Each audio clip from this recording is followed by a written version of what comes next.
Este é o Sol. Desde o ano 10.000 a.C., a história abunda em pinturas e escritos que refletem o respeito e a adoração dos povos por este astro. E é simples entender o porquê, com seu aparecimento todas as manhãs, trazendo visão, calor e segurança, salvando-os do frio e da escuridão da noite repleta de predadores. Sem ele, todas as culturas perceberam que não haveriam colheitas nem vida no planeta. Estas realidades fizeram do Sol o astro mais adorado de todos. Todavia, muitos estavam atentos também às estrelas. As estrelas formavam padrões que lhes permitiam reconhecer e antecipar eventos que ocorrem de tempos em tempos, tais como eclipses e luas cheias. Eles catalogaram grupos celestiais daquilo que conhecemos hoje como constelações. Esta é a Cruz do Zodíaco, uma das mais antigas imagens na história da humanidade. Ela representa o trajeto do Sol através das 12 maiores constelações no decorrer de um ano. Ela também representa os 12 meses do ano, as 4 estações, solstícios e equinócios. O termo zodíaco está relacionado com o fato das constelações serem antropomorfismos ou personificações, como pessoas ou animais. Por outras palavras, as primeiras civilizações não só seguiam o Sol e as estrelas, como também as personificavam através de mitos que envolviam seus movimentos e relações. O Sol, com seu poder de dar vida e de salvar, também foram personificados como se representasse um criador ou um deus. Deus Sol, a luz do mundo, o salvador da humanidade. Igualmente, as 12 constelações representaram lugares de viagem para o Deus Sol e foram nomeados por elementos da natureza que aconteciam nesses períodos de tempo. Por exemplo, Aquários, o portador da água que traz as chuvas da primavera. Este é Horus. Ele é o Deus Sol do Egito de 3.000 a.C. Ele é o Sol antropomorfizado e a sua vida é uma série de mitos alegóricos que envolvem o movimento do Sol no céu. Dos antigos hieróglifos egípcios conheceu-se muito sobre esse Messias solar. Por exemplo, Horus, sendo o Sol, tinha como inimigo o Deus Sete, que era a personificação das trevas ou da noite. E metaforicamente falando, todas as manhãs Horus ganhava a batalha contra Sete. E no fim da tarde, Sete conquistava Horus e o enviava para o mundo das trevas. Será importante frisar que trevas versus luz ou bem versus mal tem sido uma dualidade mitológica onipresente que ainda hoje é usada em muitos níveis. No geral, a história de Horus é a seguinte.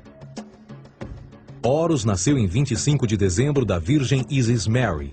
O seu nascimento foi acompanhado por uma estrela no oeste, que por sua vez foi seguida por 3 reis em busca do Salvador recém-nascido. Aos 12 anos era uma criança prodígio nos ensinamentos, e aos 30 anos ele foi batizado por uma figura conhecida por Anup, e assim começou seu ministério. Horus teve 12 discípulos e viajou com eles, fazendo milagres tais como curar os enfermos e andar sobre as águas. Horus também era conhecido por vários nomes como a Verdade, a Luz, o Filho Adorado de Deus, o Bom Pastor, Cordeiro de Deus, entre muitos outros. Depois de ter sido traído por Tifão, Horus foi crucificado, enterrado por 3 dias e então ressuscitou.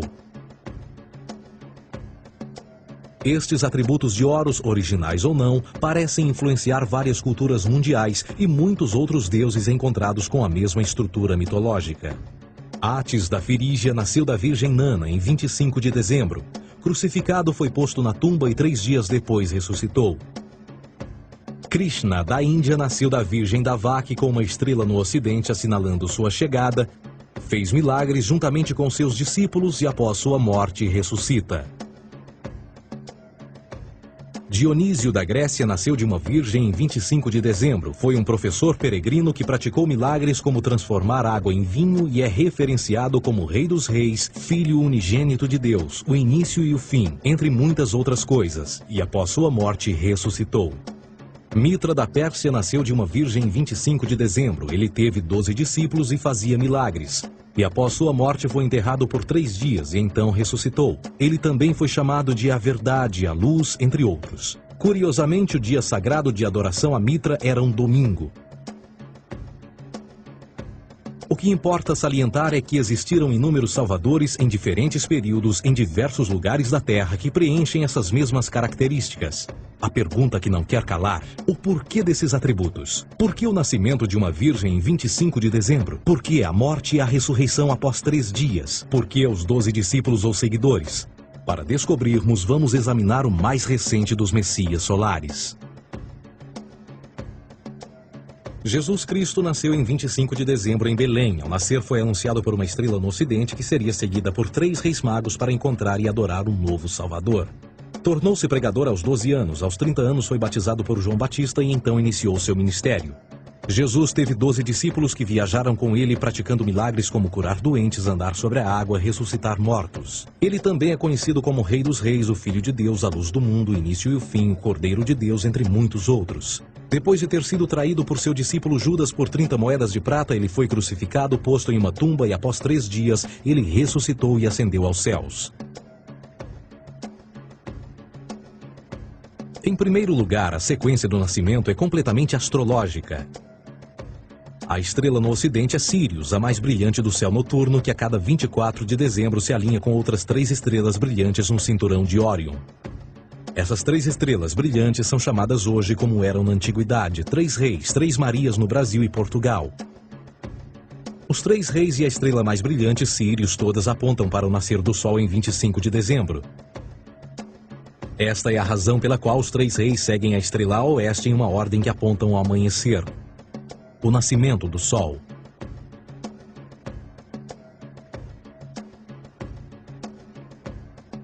A Virgem Maria é a constelação de Virgo, também conhecida como Virgo, a Virgem. Virgo em latim significa virgem. Virgo também é conhecida como a casa do pão. E a representação de Virgo é uma virgem segurando um feixe de espigas de trigo. Esta casa do pão e o seu símbolo das espigas de trigo representa agosto e setembro, a época das colheitas. Por sua vez, Belém é a tradução ao pé da letra de a casa do pão. Belém também é a referência à constelação de Virgem, um lugar no céu, não na terra. Existe outro fenômeno muito interessante que ocorre em 25 de dezembro, é o solstício de inverno. Do solstício de verão ao solstício de inverno, os dias se tornam mais curtos e frios. Da perspectiva de quem está no hemisfério norte, o sol parece se mover para o sul, ficar menor e mais fraco. O encurtamento dos dias e o fim das colheitas conforme se aproxima o solstício de inverno, simbolizando o processo de morte. Era a morte do sol. Pelo 22º dia de dezembro, o falecimento estava completamente realizado e faz com que atinja seu ponto mais baixo no céu. Aqui algo curioso acontece. O Sol para de se mover por 3 dias. Durante estes 3 dias, o Sol fica pelas redondezas da constelação do Cruzeiro do Sul, ou Alfa Crucis. Depois desse período, em 25 de dezembro, o Sol se move 1 grau, dessa vez para o norte, trazendo perspectiva de dias maiores, mais calor e a primavera. E assim se diz: o Sol morreu na cruz, ficou morto por 3 dias, apenas para ressuscitar ou nascer mais uma vez. Esta é a razão pela qual Jesus e muitos outros deuses solares compartilham da ideia de crucificação, morte por 3 dias e o conceito da ressurreição. É o período de transição do Sol antes de mudar para a direção contrária no hemisfério norte, trazendo a primavera e assim a salvação. Todavia, eles não celebram a ressurreição do Sol até o equinócio da primavera, ou Páscoa. Isto é porque no equinócio da primavera o Sol domina oficialmente o mal, as trevas, assim como o período diurno se torna maior que o noturno. E o revitalizar da vida na primavera emerge. Agora, provavelmente, a analogia mais óbvia de todas neste simbolismo astrológico são os 12 discípulos de Jesus. Eles são simplesmente as 12 constelações do zodíaco com que Jesus, sendo o Sol, viaja. De fato, o número 12 está sempre presente ao longo da Bíblia.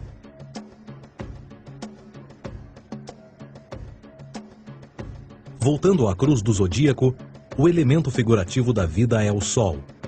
Isto não é uma mera representação artística ou ferramenta para seguir os movimentos do Sol. Era também um símbolo espiritual pagão. Uma logografia similar a isto. Isto não é um símbolo do cristianismo. É uma adaptação pagã da cruz do zodíaco.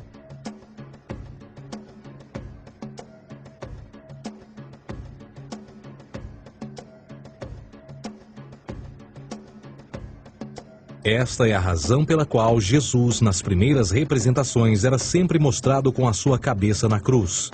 Jesus é o Sol, Filho de Deus, a luz do mundo. O Salvador a erguer-se, que renascerá, assim como o sol faz todas as manhãs. A glória de Deus que defende contra a força das trevas. Assim como renasce a cada manhã, e que pode ser visto através das nuvens, lá em cima nos céus, com a sua coroa de espinhos ou os raios de sol.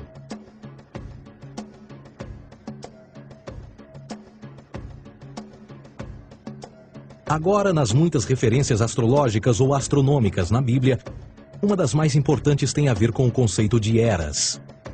Através das Escrituras há inúmeras referências a essa era.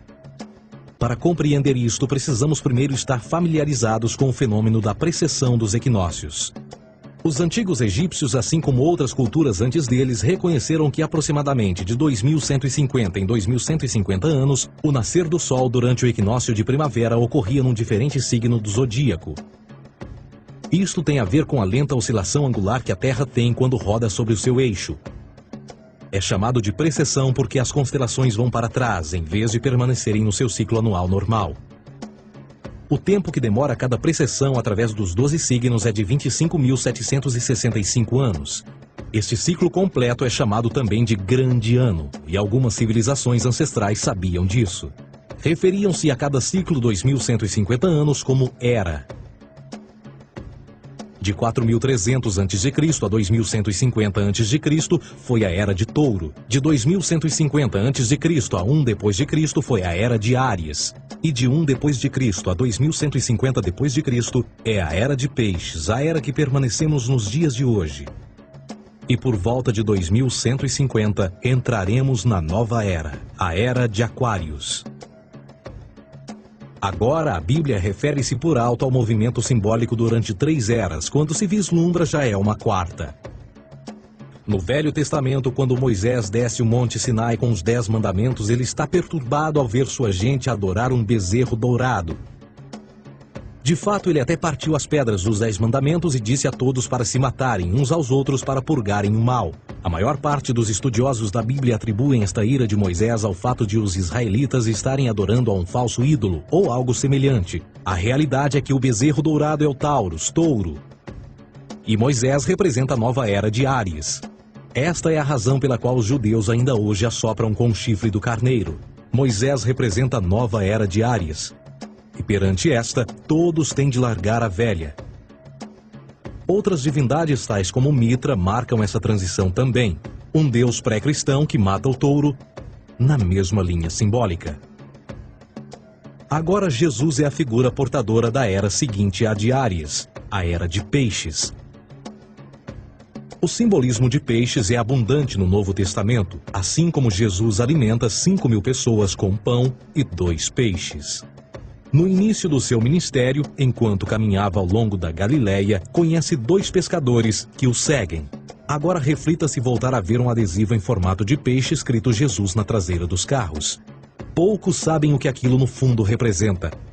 É um simbolismo astrológico pagão para o reinado do Sol durante a Era de Peixes. Jesus assumiu também que a data do seu nascimento é também a data do início desta era. Em Lucas 22:10, quando Jesus é questionado se a próxima passagem será depois de ele ir embora, Jesus responde: Eis que quando entrardes na cidade, encontrareis um homem levando um cântaro de água. Segui-o até a casa em que ele entrar. Esta escritura é de longe a mais reveladora de todas as referências astrológicas. O homem que leva um cântaro de água é Aquários, o portador de água, que é sempre representado com um homem despejando uma porção de água.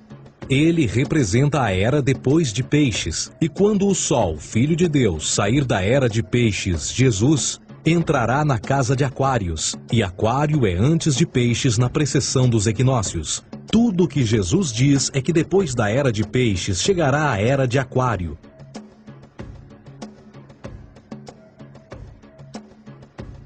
Agora todos já ouvimos falar sobre o fim do mundo. Deixando à parte o lado cartunista no livro de Apocalipse, a espinha dorsal nesta ideia surge em Mateus 28:20, onde Jesus diz: Eu estarei convosco até o fim do mundo, dos séculos em português. Contudo, na tradução inglesa da Bíblia, a palavra mundo está mal traduzida. A palavra realmente usada era aion, que significa era. Eu estarei convosco até o fim da era, o que no fundo é verdade. Jesus, como personificação solar de peixes, irá acabar quando o Sol entrar na era de Aquário. Este conceito de fim dos tempos e do fim do mundo é uma má interpretação desta alegoria astrológica. Vamos dizer que aproximadamente 100 milhões de brasileiros acreditam que o fim do mundo está próximo. Além disso, o personagem de Jesus, literalmente e astrologicamente um híbrido, só demonstra o quão plágio do deus Sol Horus do Egito, Jesus é. Por exemplo, inscrito há 3.500 anos atrás, nas paredes do templo de Luxor, no Egito, estão imagens da Enunciação, da Imaculada Concepção, do nascimento e da adoração a Horus. As imagens começam com o anúncio à Virgem Ísis de que ela irá gerar Horus, que Nefe, o Espírito Santo, irá engravidar a Virgem, e depois o parto e a adoração, e que é não mais do que o milagre da concepção de Jesus. Na verdade, as semelhanças entre Horus e Jesus são flagrantes.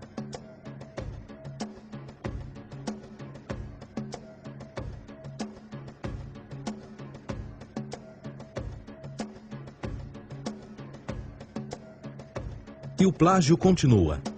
A história de Noé e da sua arca é tirada diretamente das tradições. O conceito de dilúvio é presente em todas as antigas civilizações, em mais de 200 diferentes citações em diferentes períodos e tempos. Contudo, não será preciso ir muito além da fonte pré-cristã para encontrar a epopeia de Gilgamesh, escrita em 2600 a.C. Esta história fala sobre grandes inundações ordenadas por Deus, uma arca com animais salvos e até mesmo o libertário retornar da pomba, entram em concordância com a história bíblica, entre muitas outras semelhanças.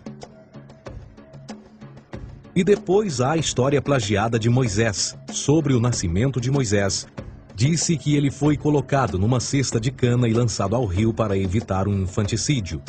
Ele foi mais tarde salvo pela filha de um rei e criado por ela como um príncipe. Esta história do bebê numa cesta foi retirada do mito de Sargão de Acade por volta de 2250 a.C. Depois de nascer, Sargão foi posto numa cesta de rede para evitar um infanticídio e lançado ao rio. Foi depois salvo e criado por Aqui, uma esposa da realeza Acádia. Além disso, Moisés é conhecido como legislador, portador dos 10 mandamentos e da lei mosaica. Contudo, a ideia de a lei ser passada de um deus para um profeta numa montanha é também antiga.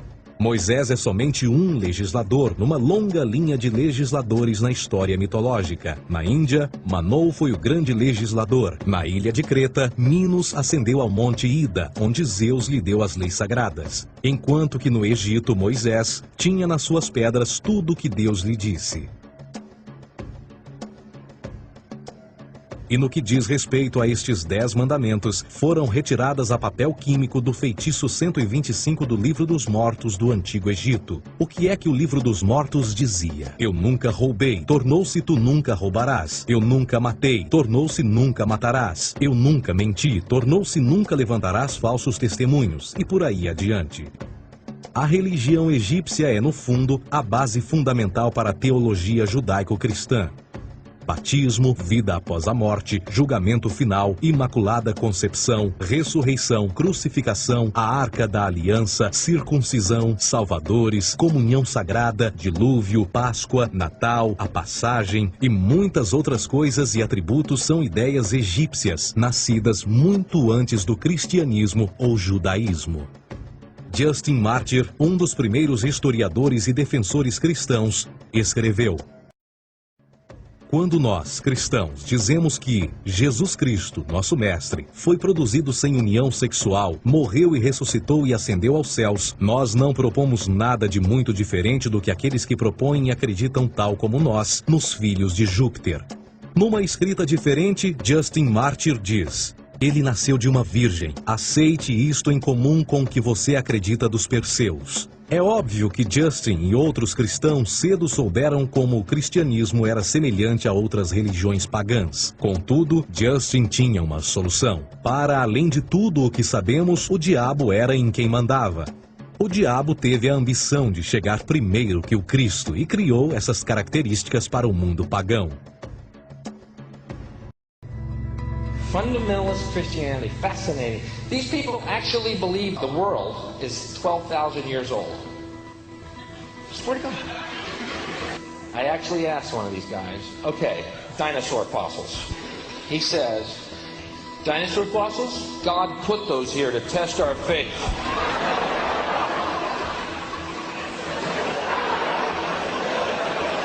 I think God put you here to test my faith, dude.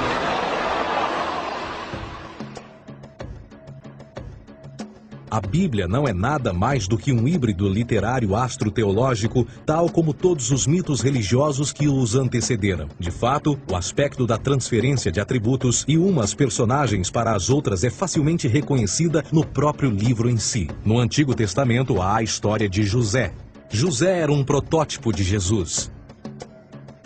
José nasceu de um milagre, Jesus nasceu de um milagre. José tinha 12 irmãos, Jesus tinha 12 discípulos. José foi vendido por 20 pratas, Jesus foi vendido por 30 pratas. Irmão Judá sugere a venda de José. O discípulo Judas sugere a venda de Jesus. José começa os seus trabalhos aos 30, Jesus começa aos 30 também. Os paralelismos continuam.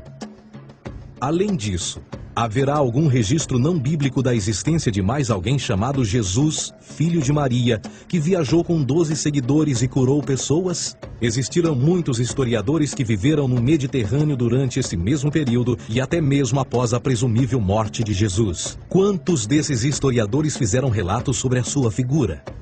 Nenhum. Porém, para sermos justos, não significa que os defensores da existência de Jesus nunca tenham reclamado o contrário. São particularmente 4 referidos como pioneiros sobre a teoria da existência de Jesus: Plínio o Jovem, Suetônio e Tácito. Cada uma das suas máximas consiste apenas em algumas frases em que, na melhor das hipóteses, se refere a Christus ou Cristo, e que na realidade não é um nome, mas sim uma titulação. A 4ª fonte é Joséfo, cujos documentos ficou provado terem sido falsificados séculos atrás e, para infortúnio da humanidade, por muitos ainda visto como verdadeiros. Poderá alguém ter se aproveitado das ideias renascer dos mortos, a ascensão ao reino dos céus e a prática de milagres e que a partir daí tenha começado a surgir nos registros históricos? Não, porque uma vez pesadas as evidências, há grandes probabilidades da figura conhecida como Jesus nunca sequer ter existido.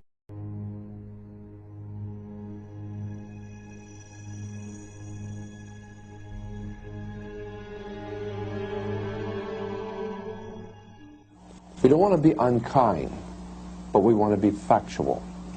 We don't want to cause hurt feelings, but we want to be academically correct in what we understand and know to be true. Christianity just is not based on truth. We find that Christianity was in fact nothing more than a Roman story, developed politically. A realidade consiste em que Jesus foi a divindade solar do setor gnosticista cristão e, tal como outros deuses pagãos, era uma figura mítica. Foi sempre o poder político que procurou monopolizar a figura de Jesus para controle social.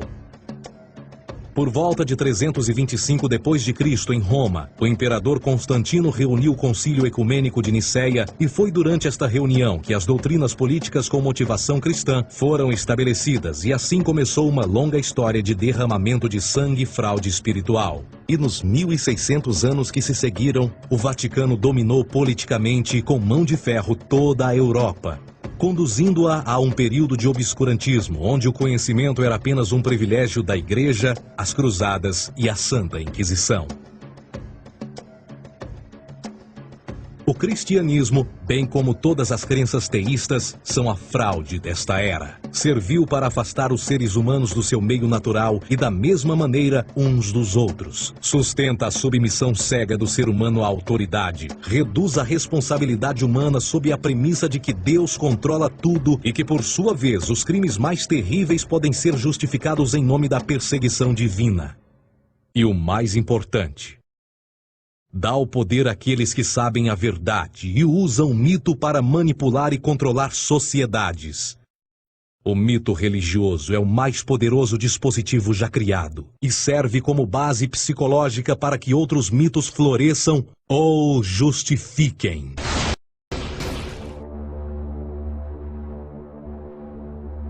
A myth is an idea that, while widely believed, is false. In a deeper sense, in the religious sense, a myth serves as an orienting and mobilizing story for a people.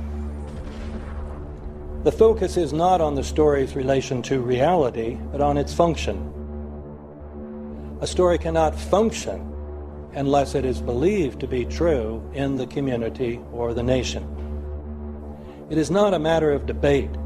If some people have the bad taste to raise the question of the truth of the sacred story, the keepers of the faith do not enter into debate with them. They ignore them or denounce them as blasphemous.